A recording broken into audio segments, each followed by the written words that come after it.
quero convidar você então a orarmos, buscarmos a face de Deus nesse momento, antes de entrarmos no nosso texto, que hoje está especial. Eu quero convidar você então a fechar os teus olhos aí onde você está. Sei que você acabou de abrir os teus olhos, está acordando, né? Não vai dormir, hein? É para orar. E que nós possamos então buscar a face de Deus juntos. Bom dia, Gelli. Vamos lá então. Senhor Deus, obrigado por mais um dia, obrigado pela tua doce presença, obrigado pelas tuas misericórdias que se renovam nessa manhã, obrigado pela tua graça, que é esse favor imerecido que nos aquece o coração no dia de hoje, obrigado pelo teu despertar em nós nessa manhã, obrigado pela tua palavra que não volta vazia, que é lâmpada para os nossos pés, luz para o nosso caminho. E esse caminho do dia de hoje nós depositamos em tuas mãos. Esse caminho do dia de hoje nós inclinamos o nosso coração para que seja feita a tua boa, perfeita e agradável vontade nas nossas vidas. Para que o Senhor venha nos moldar como barro nas mãos do oleiro.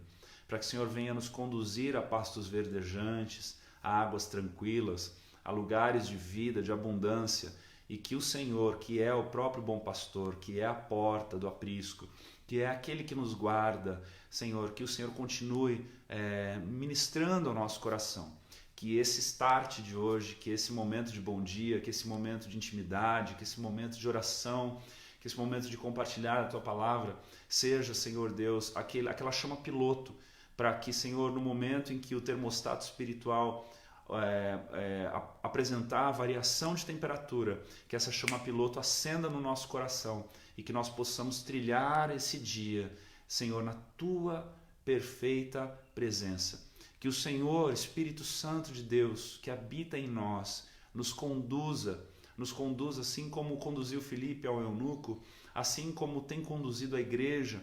Aqueles que têm ouvidos para ouvir, ouçam o que o Espírito diz à igreja. Então que neste dia nós possamos ser estes que temos ouvidos para ouvir, que temos o coração inclinado na Tua palavra e medita nela dia e noite, e que ao meditar nela e que ao viver o nosso dia, nós possamos então andar segundo os Teus preceitos, segundo a Tua vontade, segundo o Teu caminho, Senhor. Sabemos, Deus, que é estreito, sabemos que é muitas vezes desafiador, mas é o que nós queremos, Senhor, porque é o único caminho que conduz à vida. É o único caminho que nos leva à eternidade na Tua presença. É o único caminho que Jesus já planeou para nós. Nós não queremos abrolhos, espinhos, não queremos pedras. Queremos, Deus, o perfeito caminho, que é o Teu caminho, Senhor Deus, que conduz à intimidade, que conduz à salvação, que conduz, Senhor, aos desígnios que o Senhor tem para as nossas vidas, que conduz, Senhor Deus, para os lugares que o Senhor já de antemão escreveu nos Teus livros, Senhor Deus, todos os nossos dias escritos nos Teus livros. Então nós descansamos em Ti nessa manhã. Senhor Deus, nós depositamos a nossa ansiedade nessa manhã nas Tuas mãos, no Teu altar, Senhor Deus. Nós, Senhor, oramos pelo favor de cada um que está aqui, Senhor Deus, que está entrando nessa live, que já entrou. Senhor, oramos para que o Senhor esteja conduzindo, Senhor, a vida de cada um, para que o Senhor esteja recolhendo todas as dificuldades, os desafios do dia de hoje, e que o Senhor esteja intervindo de forma sobrenatural, que o Senhor esteja operando de forma sobrenatural, que nós possamos ouvir, Senhor, os testemunhos da Tua manifestação, do Teu favor sobre a vida dos nossos irmãos, Senhor Deus, em nome de Jesus. Nós Te agradecemos por tudo que Tu és para nós, Senhor, em nome de Jesus. Amém e amém. Bom dia a todos que foram chegando, pastor Dagmar, olha aí, a Patrícia, bom dia a todos aí, Sano, toda a galera que está aí, sejam todos muito bem-vindos, Joacir, a Giana, bom dia, Aline, enfim, todos aqueles que, né, obviamente não aparecem aqui na minha tela, mas que estão aí no ar. Então que o Senhor possa alcançar o teu coração enquanto eu compartilho da palavra de Deus aqui nessa manhã. Nós estamos no livro de Josué, vamos agora para o fim do capítulo 10, começo do capítulo 11, né, o capítulo 11 inteiro, mas eu quero dar uma pincelada em algumas áreas aqui para chegar no texto principal que eu quero compartilhar contigo nessa manhã. Nós vimos os gibeonitas na semana passada, que fizeram um acordo, né? Se fizeram de um povo de distância, e aí foi se descobrir que eles eram das regiões das quais haveriam de ser conquistadas, mas Josué, antes de consultar ao Senhor, fez aliança com os gibeonitas. Na sequência, os amorreus atacam os gibeonitas, e aí então o Josué, para honrar essa aliança, vai em direção a essa batalha, vence essa batalha. Nós vimos que ainda que o povo hebreu colocou os pés pelas mãos sem consultar ao Senhor, o Senhor foi favorável com eles, porque eles tinham um coração desejoso de agradar ao Senhor, de servir ao Senhor. Foi justamente neste episódio em que os territórios mais preciosos de Israel foram conquistados, né? Naquele momento.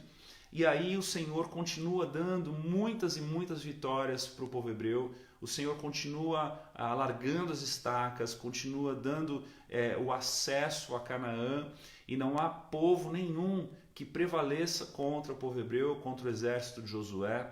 Nós vemos ali no capítulo 10, nós vemos a região de Maquedá sendo conquistada, a região de Líbna sendo conquistada, de Laquis sendo conquistada, o povo de Geser sendo derrotado, a região de Eglon sendo conquistada, Hebron, Debir e vários outros lugares, até chegar lá no versículo 40, onde o texto diz: ele não deixou ninguém vivo, todos foram mortos, né? E era isso que o Senhor, o Deus de Israel, havia mandado. Então vai sendo conquistado muitos territórios, aquele povo todo vai sendo exterminado, né? Para que aquela região que era uma promessa desde Abraão, Isaac e Jacó, é então conquistada por meio de Josué, né? A extensão da liderança de Moisés. E muita gente morre, muita gente padece nessas batalhas. O exército de Josué, o povo hebreu, vai ganhando território, né? Nós temos até aqui olhado essa vitória, essas batalhas, essas vitórias de uma forma espiritual, entendendo que os dias de hoje não são mais como esses, né? Mas hoje eu quero falar um pouquinho a respeito disso, falar um pouquinho a respeito desse Deus que mandava matar, desse Deus que era com todo um exército, e por conta de uma promessa, ele estava soberano sobre aquele povo, e por causa de estar soberano sobre aquele povo, então eles marchavam em direção à conquista desse território, e muita gente mesmo morria nas espadas, nas mãos do povo hebreu nessa época com Josué. E o texto vai se estendendo, vai contando todas essas histórias, entra no capítulo 11 com mais vitórias e mais territórios conquistados, até chegar no versículo 16, que é onde eu quero começar a ler contigo, capítulo 11 de Josué. E o texto diz assim: Josué tomou toda aquela terra, isto é, a região montanhosa de Judá, toda a região sul, toda a terra de Gozém, as planícies de Judá, o vale de Jordão e também a região montanhosa e as planícies do litoral de Israel. Essa região ia desde o monte Alaque, perto de Seir, até Baal-Gade, no vale do Líbano, ao pé do monte Hermon. Josué matou todos os reis destes lugares, nas guerras que fez por longo tempo contra eles. Esses dois textos aqui, esses dois capítulos, duram um longo tempo. Versículo 19: nenhuma dessas cidades fez acordo de paz com Israel, a não ser Gibeão, onde moravam alguns heveus. Nós lemos na quarta-feira da semana passada. As outras cidades onde moravam alguns heveus, foram tomadas na guerra. Preste atenção aqui agora no versículo 20. Bom dia, Samuel. Tudo bom, querido? Versículo 20, está dando bom dia aqui. De vez em quando eu olho para a tela e consigo dar um bom dia para alguém que vai chegando. Versículo 20 diz assim: o Senhor Deus fez com que os moradores dessas cidades teimassem. Olha que coisa interessante aqui. O Senhor Deus fez com que os moradores dessa cidade teimassem em lutar contra o povo de Israel, para que assim fossem completamente destruídos e mortos sem dó nem piedade. Esse texto, talvez é um texto que muitos de nós gostaríamos de pular ele. É um texto que nos deixa com o cabelo em pé. É um texto que nos faz questionar, muita coisa, porque nós paramos e lemos um Deus que endurece o coração de muitos povos para que Josué apareça nesse momento e destrua esse povo todo sem dó e nem piedade. Mas aí agora nós precisamos entender um pouco esse lado de Deus. Certamente Deus não é um ursinho de pelúcia. Certamente Deus não é um ser que eu e você conseguimos por completo definir. Certamente Deus é maior e soberano a todas as coisas. E quando se fala de bondade, quando se fala de justiça, quando se fala de misericórdia, quando se fala de amor, quando nós encontramos atribuições a um Deus que é amoroso, que é misericordioso, que é bondoso, que perdoa, que nos convida a caminharmos uma milha a mais, que nos convida a darmos a outra face, que nos convida a agirmos de uma forma tão melhor do que a que nós mesmos conseguimos, é porque esse Deus ele está sendo revelado por completo nas nossas vidas. E parte de conhecermos esse nosso Deus, parte de nós fortalecermos a nossa fé, fundamentarmos a nossa fé, é de olharmos para um Deus como um juiz, de olharmos para um Deus que quando fala, ele troveja, olharmos para um Deus que quando olha para um povo, e principalmente nesse contexto todo veterotestamentário, do Antigo Testamento, onde essas ações elas eram constantes em relação não só ao povo hebreu, mas aos seus inimigos também, nós encontramos uma parte de Deus que não cabe dentro de nós. Nós encontramos uma parte de Deus que é muito maior do que tudo aquilo que eu e você podemos colocar dentro da nossa cachola. Nós encontramos uma parte de Deus que é, sobremodo, tão soberana, tão acima da humanidade, tão acima da existência humana, da criação, que eu e você temos dificuldade de entender. Sabe por quê, amados? Eu e você temos dificuldade de entender o que significa eternidade. Eu e você temos dificuldade de entender o que foge do nosso tempo aqui na Terra. Eu e você temos dificuldade de entender a morte. Eu e você temos dificuldade de entender o que vem além da morte. Eu e você temos dificuldade de entender a segunda morte. Há tantas coisas na nossa fé que nós temos dificuldade de entender. E o que é que nós fazemos então com tudo isso? É aqui que fica, é aqui que reside essa pergunta.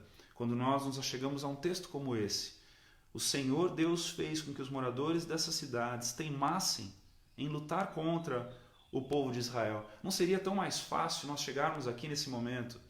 Você vai concordar comigo. E nós lermos aqui, o Senhor derramou um amor sobremodo excelente no coração daquele povo, que todos se tornaram um e viveram felizes para sempre. Seria tão mais fácil para nós olharmos para essa circunstância. Seria tão mais fácil para nós olharmos para um contexto de alegria, de felicidade, de paz o tempo todo. Mas o Senhor coloca estes lugares na palavra de Deus, dos quais nos faz colocar um ponto de interrogação gigante e tentarmos discernir as coisas. E pensando nesse texto, eu também me lembrei do momento em que Jó é confrontado pelo próprio Deus, lá no fim da sua história, no seu livro, onde o Senhor o responde, depois daqueles diálogos todos, com todos aqueles amigos de Jó, que ao longo de todo o livro de Jó eles vão falando, né, a respeito do pecado, se Jó pecou, se Jó não pecou, se era justiça divina, se não era. E aí quando Deus se pronuncia, né, quando Deus se pronuncia, ele primeiramente se pronuncia depois da tempestade e no meio da tempestade. No capítulo 38, versículo 1, diz, lá de Jó, diz assim: depois disso, do meio da tempestade, o Senhor deu a Jó a seguinte resposta: as suas palavras só mostram a sua ignorância. Quem é você para pôr em dúvida a minha sabedoria? Amados, Jó estava aqui sofrendo, Jó havia perdido seus filhos, Jó havia perdido todos os seus bens, todos os seus gados. Né? Mais uma vez, não seria tão mais lindo à nossa vista olharmos para isso e dizermos assim: poxa vida, nesse momento agora o Senhor toma Jó no colo e o embala para uma canção de amor, uma canção carinhosa, mas nesse momento Deus se revela não só a Jó, mas se revela à humanidade, se revela no seu alto e sublime trono para nós. E ele diz: suas palavras só mostram sua ignorância. Quem é você para pôr em dúvida a minha sabedoria? Mostre agora que é valente e responda as perguntas que eu vou lhe fazer. Onde é que você estava quando eu criei o mundo? Se você é tão inteligente, explique isso. Você sabe quem resolveu qual seria o tamanho do mundo e quem foi que fez as medições? Em cima de que está firmado as colunas que sustentam a terra? Ou quem foi que assentou a pedra principal do alicerce do mundo?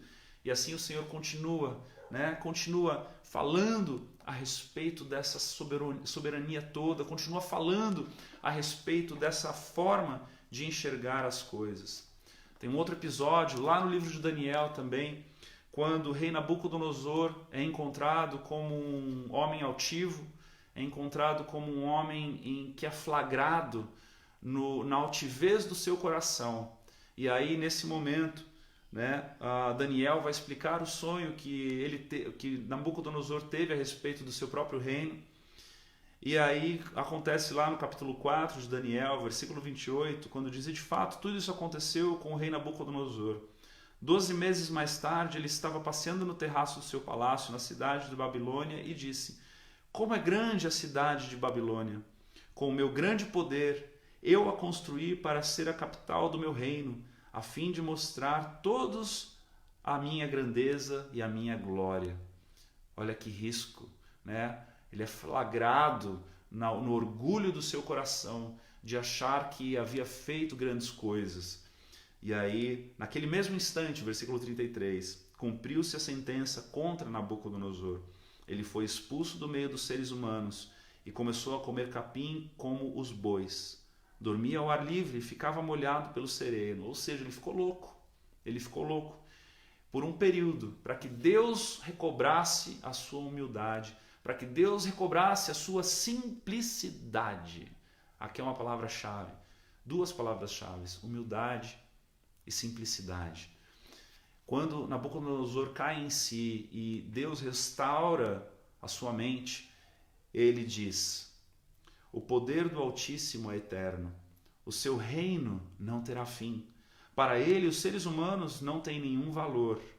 Ele governa todos os anjos do céu e todos os moradores da terra. Não há ninguém que possa impedi-lo de fazer o que quer. Não há ninguém que possa obrigá-lo a explicar o que faz. Não há ninguém que possa obrigá-lo a explicar o que faz. E baseado nesse discurso de Nabucodonosor, nessa lição que ele aprende, eu volto contigo agora lá para Josué de novo, para o capítulo 11, para o versículo 20, e olho a partir dessa forma para esse texto. E eu olho a partir dessa forma para esse texto e eu então me rendo. Eu me rendo sem entendê-lo. Eu me rendo crendo que ele sempre fará o melhor. E eu entendo que esse melhor eu não vou entender. Eu entendo que esse melhor está acima da minha compreensão. Eu entendo que os seus planos são perfeitos, porque Ele é perfeito. Mas eu entendo que ainda que Ele haja de forma que deixe toda a humanidade, todo um povo, toda uma nação com um ponto de interrogação gigante, Ele continua sendo Deus. Ele continua sendo bom, Ele continua sendo amoroso, Ele continua sendo gracioso, justo, misericordioso, ou seja, Ele é muito maior do que a nossa compreensão.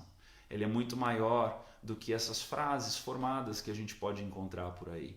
Ele é muito maior do que uma compreensão egoísta ou simplesmente que caiba no contexto ou no conhecimento de alguém. Ele é muito maior do que tudo isso. Então, quando ele diz que ele é amor, ele é amor. Mas quando ele diz que ele é juízo, ele também é juízo. Quando ele diz que ele é justiça, ele também é justiça. Quando ele diz que ele está próximo, ele está próximo. Então, que eu e você possamos nos render no dia de hoje da forma inexplicável dele de ser.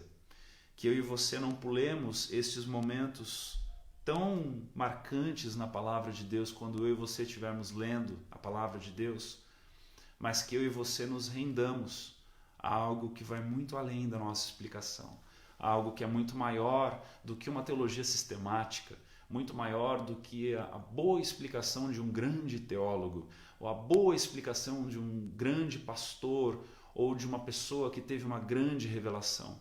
Ele é maior do que tudo isso. Ele é maior do que qualquer caixinha que eu e você, seres humanos, limitados, criação, barro, podemos colocá-lo. Ele não cabe em nada disso. Ele é muito maior do que tudo isso.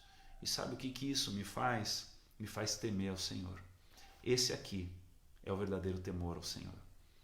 O temor ao Senhor, ele não está dentro de uma catedral escura, com vitrais, num lugar onde se prostra silêncio a Ele, mas o temor ao Senhor está justamente em textos como estes, quando eu e você olhamos para uma atrocidade dessa e dizemos, foi Deus. Foi Deus. O mesmo Deus que me resgatou da morte, o mesmo Deus que me resgatou da escuridão, o mesmo Deus que me resgatou das densas trevas, é o Deus do juízo, é o Deus da justiça, é o Deus que muda reinos e reinados, é o Deus que define e decide todas as coisas e dos quais eternidade e tantos outros temas eu e você não temos a menor compreensão. Ou seja, ninguém explica Deus. Ninguém explica Deus. O que é que a gente vai fazer com isso então? O que é que a gente vai fazer com uma revelação dessa? O que isso cabe para a nossa fé? Como isso se torna resposta para a nossa fé? Sabe como? Deixa eu te dizer. Nos prostrando e adorando esse Deus gigantesco. Nos prostrando e agradecendo por não sermos consumidos. Nos prostrando e agradecendo por não termos feito parte desse povo que foi exterminado e consumido, mas muito pelo contrário, por fazermos parte agora de um povo que foi resgatado e acolhido. Não fomos exterminados e consumidos, fomos resgatados e acolhidos. Veja só, não é um Deus que só fez coisa bonitinha e cheirosa e limpinha, mas é um Deus que trabalhou e consumiu muitos, exterminou muitas pessoas, mas nós não fomos consumidos, nós fomos acolhidos, nós fomos resgatados e por causa disso nós podemos adorá-lo, por causa disso nós podemos dizer graças a Deus estamos vivos, graças a Deus fazemos parte dos que ficaram. Graças a Deus, fazemos parte dos que conquistaram a terra. Graças a Deus, Ele nos guardou, Ele nos preservou, Ele continua sendo presente na tribulação para mim e para você. Graças a Deus, nós não fazemos parte destes que foram exterminados. Eu e você podemos adorá-lo nesse momento. Eu e você podemos contemplá-lo nesse momento. Ainda que nós não entendamos toda essa imagem, toda essa figura, um dia será descortinado dos nossos olhos. Um dia nós entenderemos o que de fato uma eternidade, morte e vida significam, mas enquanto isso nós nos apegamos naquele que nos preserva hoje, nesse momento. Nós nos apegamos a um Deus que é muito maior do que nós, mas que decidiu nos preservar e nos manter em vida e nos mantermos unidos como família e como um corpo. Em nome de Jesus, que isso faça parte da tua fé, essa pedra tão fundamental, tão importante de olharmos para um Deus muito maior do que qualquer história da Disney, do que qualquer conto, do que qualquer situação das quais eu e você ou qualquer teólogo possa explicar. Não. Ninguém explica um Deus eterno, e é por isso que nós nos rendemos a Ele, justamente por não conseguirmos explicar esse Deus maravilhoso. Em nome de Jesus. Eu ensaiei uma música que tem tudo a ver com esse tema. Confesso a você que é difícil de tocar. Confesso a você que eu não sou dos melhores aí para estar fazendo isso. Mas a letra tem tudo a ver com esse tema. Então, em nome de Jesus, que eu consiga tocar aí. Segura as pontas aí. Se eu desafinar, não se preocupa não. Mas preste atenção na letra dessa música. Se você conhece, canta junto. Mas se você não conhece, ouça e permita com que Deus fale ao teu coração e que o Espírito Santo ministre a tua vida em nome de Jesus.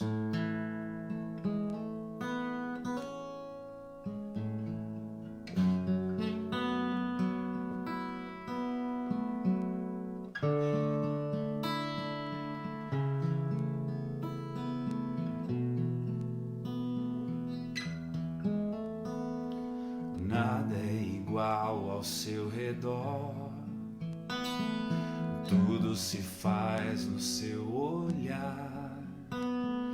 Todo o universo se formou no seu falar.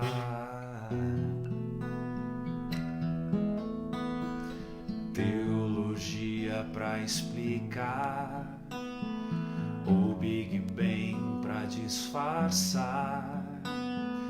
Pode alguém até duvidar.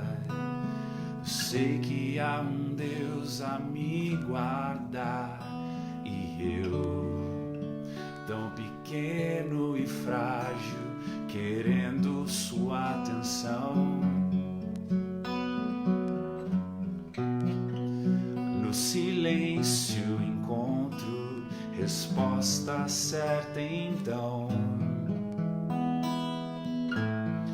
Dono de toda a ciência, sabedoria e poder, ó, dá-me de beber da água da fonte da vida. Antes que o ar já houvesse, ele já era Deus, se revelou aos seus. Do crente ao ateu, ninguém explica Deus, ninguém explica. Ninguém explica Deus, ninguém explica. Ninguém explica Deus, e se duvida ou se acredita, ninguém explica Deus. Antes que o ar já houvesse, ele já era Deus, se revelou aos seus. Do crente ao ateu, ninguém explica Deus.